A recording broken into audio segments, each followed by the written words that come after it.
Syeda Alun, tim jurusan Ilmu Falak Fakultas Syariah YIN Loksmawe melakukan roadshow teleskop di SMA N1 Pedawa Aceh Timur pada Sabtu 4 Maret 2023. Acara ini merupakan bentuk pengabdian jurusan Ilmu Falak kepada masyarakat.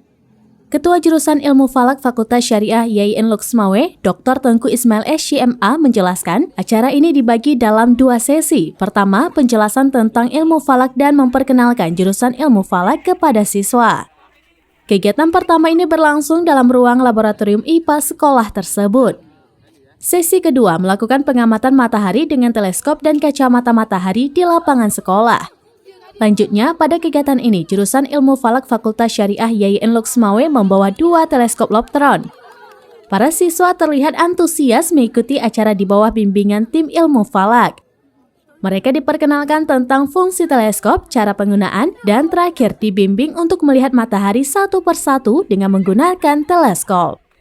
Dari Loksmawe, Saiful Bahri, Seraminus.com.